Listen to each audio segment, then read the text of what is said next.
विवेक विवेकी जाणते चित्त सुचित करावे ओढे ते जीवी करावे सावध होऊन बैसावे विवेक चित्त ಸುಚಿತ ಕರಾವೆ. ಹಿಂಗ್ ಮಾಡ್ರಿ, ಹಿಂದಿ ಭಾಷಾಂತರ ನೀವು ಮಾಡ್ತಿರಲ್ಲ ಅಂದ್ರೆ ನಾ ಯಾವಾಗ ಹೇಳ್ತೀನಿ ಮಹತ್ವ ಬಂದಾಗ ಅಷ್ಟು ಮಾಡ್ರಿ, ವೃದ್ಧ ಹಂಗೆ ಹೇಳ್ತೀನಿ ಈಗ ಸದ್ಯಕ್ಕೆ.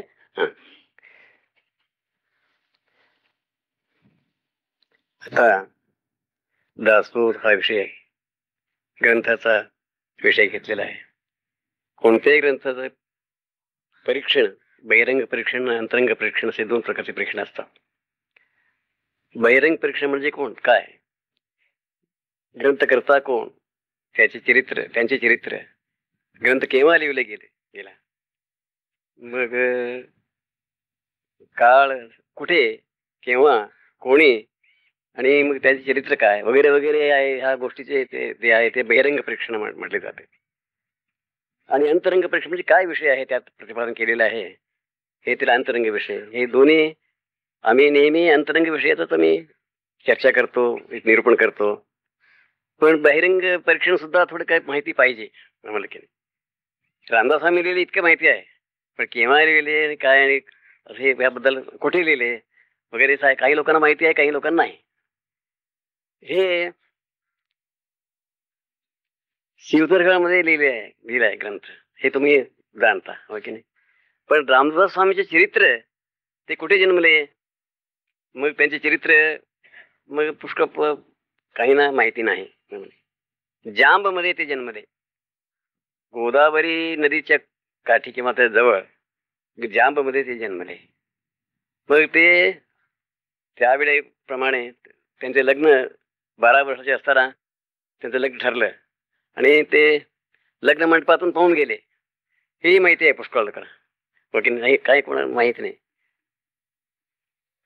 द्विज सावधान ऐसे सर्वत्र विवाह मंगली म्हणते, ते एक रामदासी ऐकले त्या असो सदा प्रणती म्हणून. असे कोणी नंतर प्रपंच केलेले पुष्कळ आहेत, संन्यास घेतलेले आहेत, पण इतके लहान वयामध्ये ते लग्न मंडपातून पाहून गेले. इतकं वैराग्य कुठे दिसत नाही, आपल्याला सापडत नाही. असे ते वैराग्यशील होते. आणि ते पळून कोणाला न सापडता मग त्याने कर्म, उपासना आणि ज्ञान हे सगळ्यांच्याही तो त्याने अभ्यास केला. अगोदर नाशिक जवळ राहून 8-10 वर्ष तिकडे तपश्चर्या केली, अनुष्ठान, तपश्चर्या वगैरे वगैरे. नंतर मग भक्तीला ते वळले, रामायण वगैरे दिले वगैरे, रामाची उपासना करू लागले. करुणाष्टकी त्याने हे केले, कुठे हे केले. मग शेवटी त्याने ज्ञानाकडे त्याने वळले. त्या कर्म उपासनेमध्ये पूर्णत्व मिळत नाही हे ते जाणून घेतले. आणि ज्ञानानेच मुक्ती, ज्ञानच हे श्रेष्ठ आहे म्हणून हे दासबोधामध्ये ज्ञान प्रतिपादन केलेलं आहे. उपासना, कर्म आणि उपासनेचं एक नावही नाही. ज्ञान हे मुख्य पाहिजे. पुष्कळ संत, कोणी संत असे आहेत ते भक्तीच ते प्रतिपादन करत गेलेत, कोणी संत असे आहेत ते ज्ञानच प्रतिपादन करून गेले. पण हे सगळ्यांचाच अनुभव घेतलाय नाही. गुरुशिवाय बोधक एक प्रत्यक्ष गुरु नसतानाही आपल्या शुद्ध बुद्धीने आणि पुष्कळ परिश्रम, तपश्चर्या आणि पुष्कळ प्रयत्न करून मग शेवटी त्यांनी त्या आत्मसाक्षात्कार मिळवला. मग त्यांनी ज्ञानप्रधान ग्रंथ हे दासबोधीला आहे.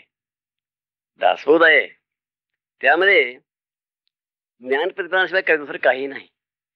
आणि उपासनेने मोक्ष मुक्ती होत नाही हे स्पष्टपणे प्रतिपादन केलेले आहे. ज्ञान 5व्या दशकामध्ये गुरुनिश्चय म्हणून एक समास आहे पहिल्या.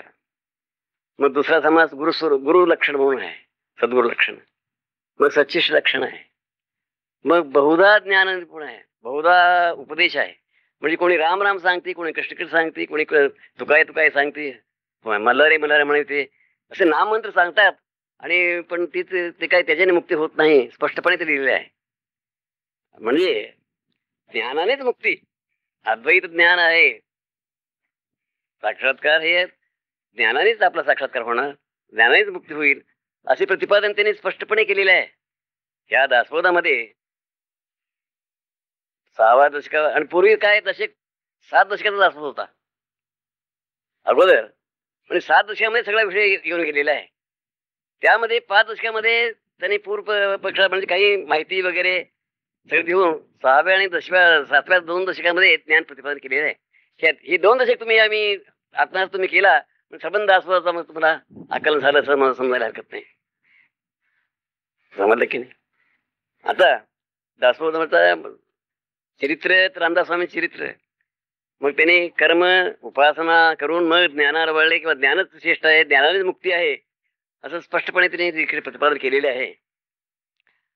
आता 6वा दशक आम्ही पहिला समास घेतलेला आहे. म्हणजे सुरुवात ज्ञानाचा उपदेश त्यांनी केला म्हणजे इथपासून सुरुवात केलेला आहे. काय सांगितलं तिकडे? देवशोधन म्हणून सांगितलं. देवाचे स्वरूप काय, देव कोण आहे, कोणा देवाचं निज स्वरूप काय, खरं स्वरूप काय आहे, देव कोणाला म्हणावा हा विषय त्यांनी आणि आपल्या काय प्रतिभेने मोठ्या त्याने एक युक्तीने सांगितलेले आहे.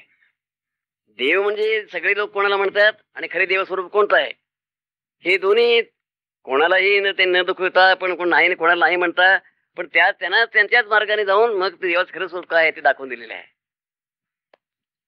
सगोदर काय देव म्हणजे कोणाला म्हणावं, सगळ्यापेक्षा मोठा तो देव. कोण मोठे आहेत?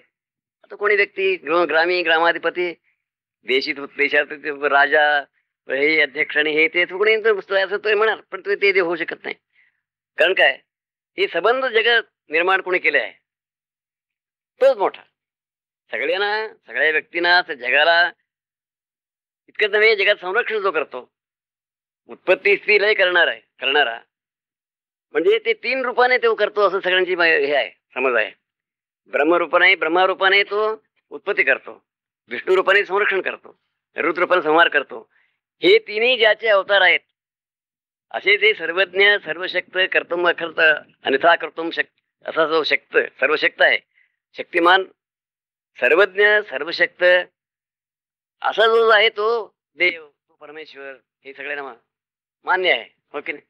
हे तुम्ही सगळे आम्ही असेच मानतो. देव म्हणजे तो काही करू शकतो. हे सगळं संबंध जग त्याने केलेलं आहे. त्यांची संरक्षण तोच करतो. तो संरक्षण करणारा उत्पत्तीला हे करता आणि 3 रूप धारण करतो. ब्रह्मा विष्णू महेश रूपाने तो ब्रह्मरूपाने तो उत्पत्ती करतो वगैरे. मग हा तोच देव आहे असं सगळ्यांची समज आणि त्याबरोबर तोपर्यंत त्याने आम्हाला आणलेला आहे. नंतर काय सांगतात? हे परमेश्वर तुम्ही म्हणता, देव म्हणता, हे सुद्धा त्यांचं खरं स्वरूप नाही. जीव आणि ईश, जीव म्हणजे तू किंवा प्रत्येक व्यक्ती आहे, ते दिसायला एक रूप आहे आणि त्याचं खरं स्वरूप निराळं आहे. अल्पज्ञ आहे जीव, आहे अल्पज्ञ आहे, अल्पकर्ता आहे. समजलं की नाही? मग हे थोडं करायला येते, थोडं जाणतो वगैरे वगैरे. सर्वज्ञ सर्वकर्ता वगैरे तो परम ईश आहे, अल्पज्ञ अल्पकर्ता वगैरे तो जीव आहे. पण हे त्यांचं खरं रूप नव्हे. त्याचे आत्मा म्हणून जे आहे ह्याच्या कर्तृत्व आणि हे ज्ञातृत्व वगैरे याच्या काही संबंध नसताना परिपूर्ण असे जे त्यांचं निज स्वरूप आहे ते त्यांचं खरं रूप आहे, जीवाचं रूप आहे. तसंच आहे ईश सुद्धा. हे सर्व जगाचे कर्तृत्व वगैरे किंवा सर्वज्ञत्व वगैरे आहे त्याचं खरं स्वरूप नव्हे. मग त्याचा जो ते ब्रह्म म्हणून इथे आत्मा म्हणून म्हटलेलो आहे आम्ही, जीव आणि शिव. शिव हा म्हणजे सर्वज्ञ वगैरे त्याचाच अंशपणा आहे. तो मोठा आणि हे लहान, पण क्वालिटी एकच आहे, कर्तृत्व एकच आहे. लहान असो मोठा असो, कर्तृत्व हे खोटं आहे. कर्तृत्व हे शेवट टिकणार नाही. कर्तृत्व हे करून करावं लागतं आणि ते नाहीच होतंय. ज्ञातृत्व ही तसं आहे. कर्तृत्व ज्ञातृत्व वगैरे आहे जे उपाय धर्म आहेत ते लहान असो मोठे असो, पण ते काय खरं नाही, त्याचे खरं स्वरूप होऊ शकत नाही. तो त्या पलीकडे जे आहे या ईश स्वरूप, जीवाच स्वरूप मी ईश आणि जीव, ईशा जीवाच स्वरूप आम्ही जाणलो. काय हे अल्पकर्तव्य काही नाही. ह्याला आधार अधिष्ठान जे आहे जे सत्य स्वरूप आहे, शाश्वत स्वरूप आहे, हे जीवाचं खरं स्वरूप आहे. तसंच सुद्धा ईशा स्वरूप सुद्धा सर्वज्ञता व एक त्याचं खरं स्वरूप नव्हे. त्यालाही जे आधारभूत मूलभूत आहे अनाद्यनंत परिपूर्ण आणि हे सर्व या गुणरहित, हे गुण निर्माण झाले त्याही अगोदर त्याच्याही पलीकडे असे जे स्वरूप आहे ब्रह्मस्वरूप आहे हे ईशाचे स्वरूप आहे. हे इकडे ह्या समासामध्ये देव म्हणजे ते परब्रह्माच खरा देव हे दाखवून दिलेलं आहे. देव शोधन म्हणून दासवाद सुरुवात म्हणा. 10 दशकापासून दासवादाचा मुख्य विषय सुरू होतो म्हणून केले. आणि 2 दशकामध्ये सगळं सर्व संपलेलं आहे. पुढे आहे नंतर त्याने कुठे कुठे गेले ते ते ओवी रूपाने ते प्रवचन करीत असत आणि तो कल्याण लिहून घेत होता. मग त्याने विषय वार करून मग नंतर त्याने हे केलेलं आहे, जास्त वाढवलेलं आहे दासवाद. पण मूळ दासवाद 7 दशकात होता. हे कशावरून सांगता? 7व्या दशकाच्या शेवटच्या समासाम सांग आला ग्रंथ आता शेवट 7व्या दशकात आहे. मग ग्रंथ कुठे शेवट आलेला आहे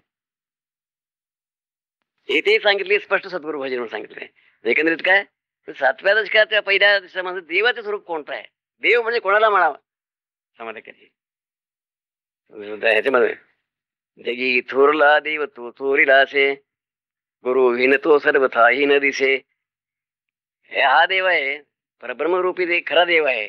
शाश्वत आणि परिपूर्ण अनाद्यनंत सत्यज्ञान ब्रह्मरूप सत्यम ज्ञान अनंतम हे एक उत्पन्न झालेलं आहे, नाश होणार आहे. हे जसं निर्माण झालेलं आहे तसं ते निर्माण झालेलं आहे. थोडं असो पुष्कळ असो पण ह्याच्याप्रमाणे ते आहे. हे जसं ते औपाधिक आहे, नाशवंत आहे, उत्पत्तीशील युक्त आहे आणि तसंच ते स्वरूप तसंच आहे. म्हणजे हे जगत माईक आहे. ईश्वराचे स्वरूप असो कर्तृत्व असो जग हे मोठ्या प्रमाणात आहे.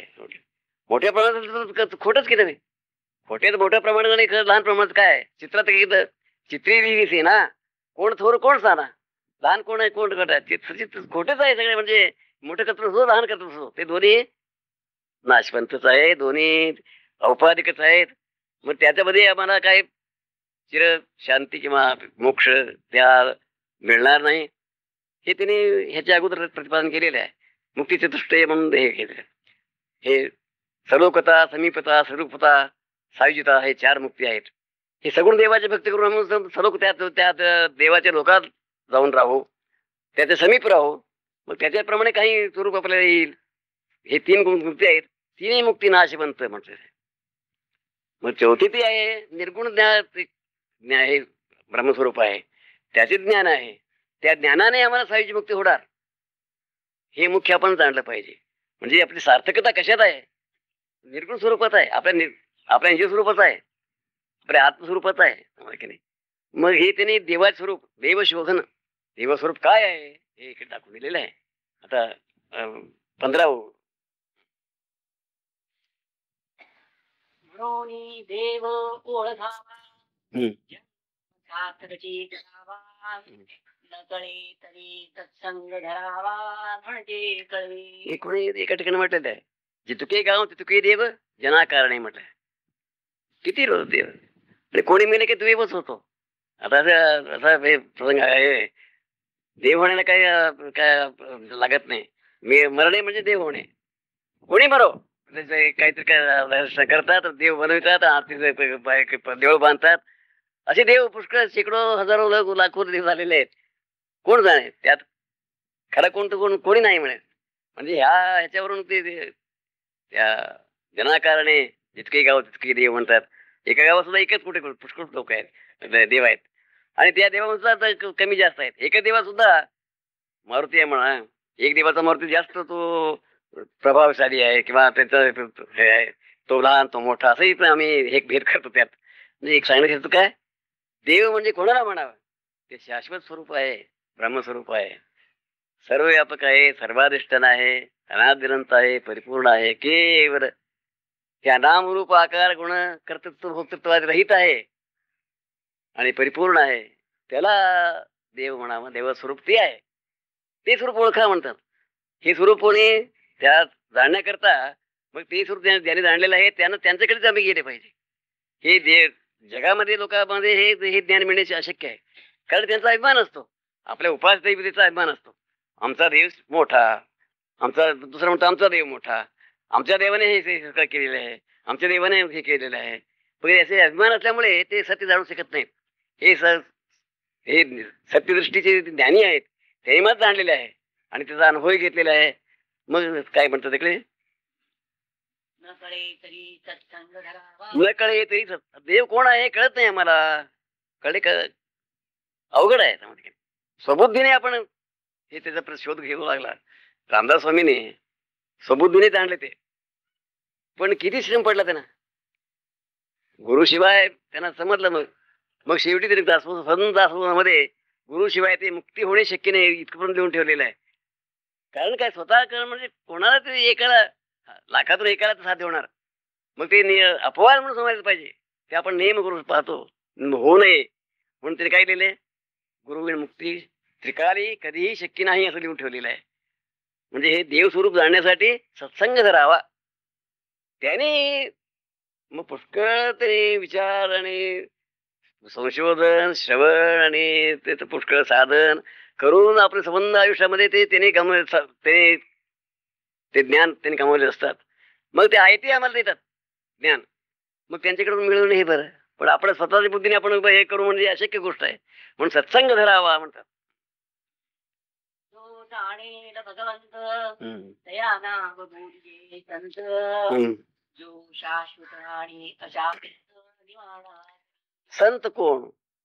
त्या सत्य स्वरूपाला जाणलेला, सत्य स्वरूपाला जाणलेला तो संत. सत्य शाश्वत आणि अशाश्वत निवाडा करी म्हणतात. अशाश्वत बाजूला सारून नामरूप जे अशाश्वत आहे, नामरूपाला बाजूला सोडून नामरूपाला अधिष्ठान जे आहे शाश्वत आहे, ते शाश्वत स्वरूपच खरं सत्य देवा स्वरूप आहे. ते तोच देव आहे असं दाखवले तर संत दाखवितात. मग त्या सत्संग धरून मग त्या देवाला जाणावं म्हणतात. तळेना ठळेना देव ऐसा ज्याचा अंतर्भाव. अंतर्भाव त्यांचं काय अभिप्राय किंवा त्याचा उपदेश काय असतो? तो देव खरा देव आहे. तो तळेना ढळेना, त्याला चलन नाही, त्याला कर्तृत्व नाही, तो परिपूर्ण आहे, एकमेव आहे आणि परमानंद की सच्चिदानंद आहे. असे जे जाणतात ते खरे ते देवाला जाणतात. ते तो उपदेश करतात. आम्ही काय समजलं पाहिजे? देवपद आहे निर्गुण, देवपदी अनन्यपणा. ते जे देव स्वरूप आहे ते निर्गुण आहे. त्या निर्गुणामध्ये आम्ही अनन्य व्हायचं आहे. तेच आपण व्हायचं आहे. हे ज्ञानाचा मुख्य उपदेश आहे. हे कारण सुरुवातीचे समासात लिहून ठेवलेले आहे. पण तेच प्रतिपादन करतात पुढे दासबोधामध्ये. पण अगोदर दाखवून दिलेले आहे.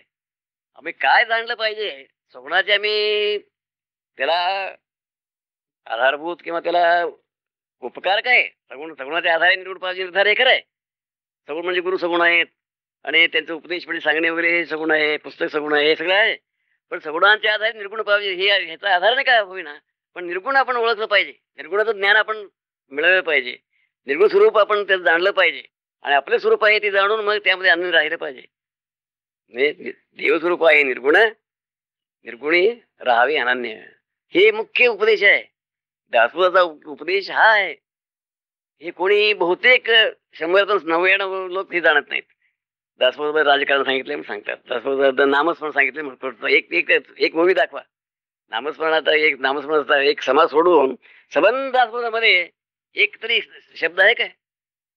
नाही. म्हणजे एकंदरीत काय ते नामस्मरणाचे प्रतिपादन करत दासबोधामध्ये केले असं सांगतात आणि दुसरे काय सांगतात. पण खरोखर हे काय अद्वैत ज्ञान हे तुझं रामदास स्वामींचे मुख्य दासवादी प्रतिपाद्य विषय आहे.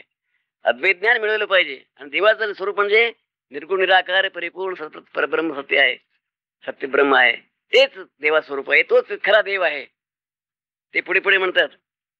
लोक आपण जे मागे लागतात, देव दाखवा, देवाचे प्रत्यक्ष दर्शन करा म्हणून, करवा म्हणून मागे लागतात. पण वर्म जाणत नाही. ते आम्ही सांगितलं तसं काही नाही. दिसणार तो दिसे तो काय खरा देव नव्हे, तसं सांगितलं त्यांना पटत नाही लोकांना. आमच्यासारखं आहे देव, त्यालाही रूप आहे, त्याला आकार आहे, त्यालाही एक हे आहे, कुटुंब आहे, एक मुले आहेत, त्यालाही एक प्रपंच आहे, त्याला एक गाव आहे किंवा लोक आहे, त्याला एक वाडा आहे किंवा मोठं त्याच्यामध्ये पुष्कळ भयंकर तुम्ही राहतो. मग ते आमच्यासारखं त्याला उठवायचं, त्याला झोपवायचं वगैरे, त्याला जेवण घालायचं वगैरे. आता गुरु आहेत ते प्रत्यक्ष कसं करतात तसं त्यांच्या बघ हरकत नाही. मग देव तसं आहे, आम्ही नुसते आपल्या भावनेने हे करायचं की नाही. ते कुठेही ते लोक आहे तिकडे राहतो, मग तो त्याला बघ आम्ही जेवण कसं कसं द्यायचं बघ, काहीतरी चांगले हेतू काय. म्हणजे खरा देव म्हणजे कोण? परब्रह्म किंवा आत्मस्वरूप आहे, हाच खरा देव. हे मुख्य जाणलं पाहिजे. जो जनामध्ये वागे परी जना वेगळी.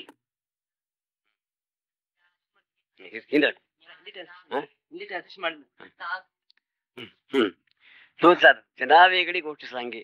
हे जनावळी गोष्ट आहे म्हणतात.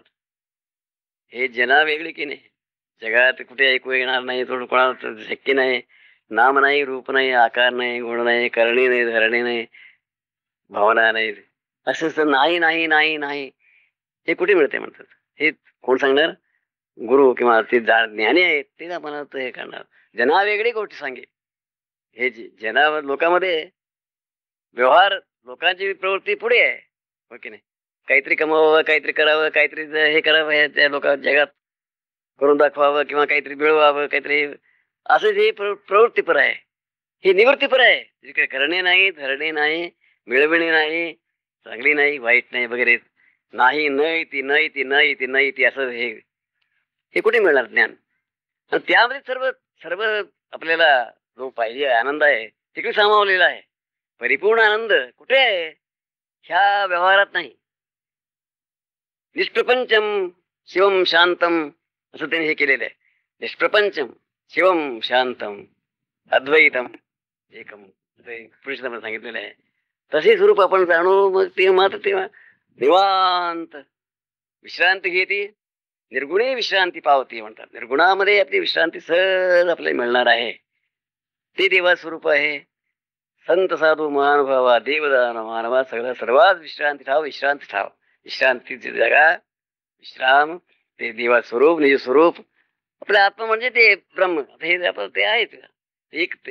त्या जगदृष्टीने देव आम्ही कोण म्हणतो, सर्वज्ञ वगैरे किंवा देव आता पुष्कळ लोक रामकृष्ण इत्यादी आम्ही त्यांना देव म्हणतो. पण हे खरे देवास्वरूप, खरे देवस्वरूप नव्हे. म्हणजे ते परिपूर्ण परब्रह्म आहे, ते देवास्वरूप आहे. आपण जाणून मग खरं आपले ते सायुज्य मुक्ती मिळवायला पाहिजे.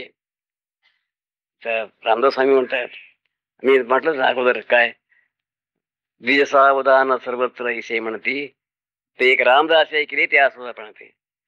मग पुढे मग मुक्तिरूपी त्याने कन्या भरली असंही म्हणतात. हा, काही कोणी शिष्य म्हणाले रामदासांना काय ते काय अगदी भिकारी होते, त्याचं काय वैभव संपत्ती नव्हती आणि हे नव्हतं, प्रपंच नव्हतं असं नाही. त्यांनाही ते श्रीमंत होते. कसे नाही, वैराग्य भाग्य भरले असता अनन्या, आल्या जया प्रति चतुर्विध मुक्ती कन्या, चौथी तयात वरिले दुसऱ्या न पाहे, ऐसा समर्थ समर्थ आहे. म्हणजे म्हणजे 4 मुक्तीमध्ये एक मुक्ती त्यांनी भरली म्हणतात. म्हणजे असं एक, म्हणजे रामदास स्वामीने हे निर्गुण ध्यान आणि देवाचं निज स्वरूप म्हणजे परब्रह्म स्वरूप, आणि मुक्ती म्हणजे सायुज्य मुक्ती, परिपूर्ण आनंद, हे याचे ह्या दासबोधामध्ये विवरण केलेलं आहे. हे आपण जाणलं पाहिजे.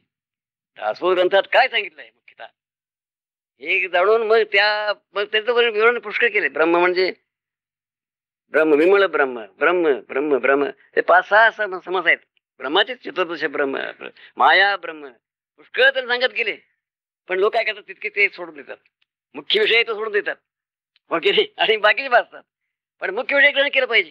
दासबोधातला मुख्य विषय म्हणजे अद्वैत ज्ञान, परिपूर्ण ब्रह्मस्वरूपाचं ते जो